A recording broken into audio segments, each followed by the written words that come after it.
सूरह बकरा की आयत नंबर 106 है। अल्लाह ताला फरमाते मा नंसख मिन आयतिन, हम कोई भी आयत जब मनसूख करते हैं और नुनसिहा या उसको भुला दिया जाता है, नाती बिखैर मिनहा, तो हम उससे बेहतर आयत ले आते हैं, और मिसलिहा या उस जैसी आयत ले आते हैं।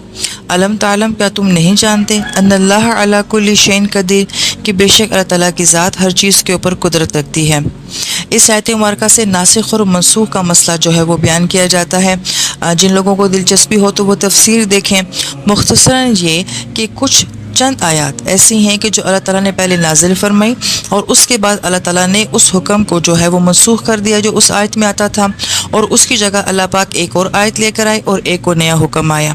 और इसकी वजह क्या होती है? ये अल्लाह ताला की हिकमत से होता है कि अल्लाह ताला पहले जैसे देखते हैं कि इंसान के हालात हैं, जैसे उसका मिजाज है, उसको एक हुक्म दिया जाता है, फिर आहिस्ता आहिस्ता जब इंसान मैच्योर हो जाता है, उसके लिए अमल करना आसान हो जाता है, तो पहला हुक्म मनसूख करके कोई दूसरा हुक्म लाया जाता है। इसकी छोटी सी मिसाल ऐसे कि शराब की आदत जो थी वो अरबों में ऐसी थी कि वो पानी नहीं पीते थे, वो शराब पीते थे।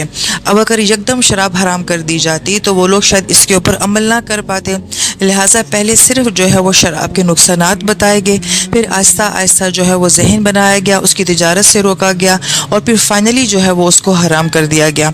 तो गोया कि जो पहला हुक्म था वो भी बरहक था, जो आखिर में हुक्म आया वो भी बरहक है, मगर उसको जो है स्टेप बाय स्टेप बयान करने में अल्लाह ताला की क्या होती है? हिकमत होती है।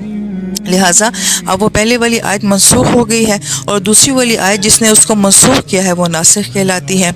ये मामला जो है यहाँ पे बयान किया जाता है। और अल्लाह ताला फरमाते हैं कि किस चीज़ को कब नाजिल करना है, कैसे नाजिल करना है, नबियों का सीक्वेंस क्या होना चाहिए, और किस चीज़ को किस अंदाजे के साथ उतारना चाहिए। कदीर सिर्फ यहाँ पे लाई गई है कि ये सिर्फ अल्लाह ताला की ज़ात ही कर सकती है।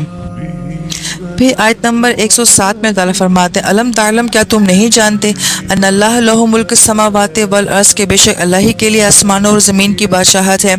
वमा लकुम मिन दूनिल्लाहि मिन वली वला नसीर, और तुम्हारे लिए अल्लाह ताला की ज़ात के सिवा ना कोई वली है ना कोई मददगार है। अब हम ये देखते हैं कि नासिख मनसूख की बात हो रही है, तो अचानक अल्लाह ताला ज़मीन आसमान की बात कर रहे हैं, तो हमें लगता है कि इस आयत का पिछली आयत से कोई रब्त नहीं बनता।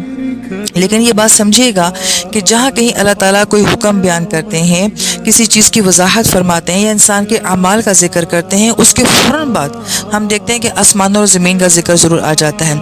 इसके अंदर हिकमत क्या है?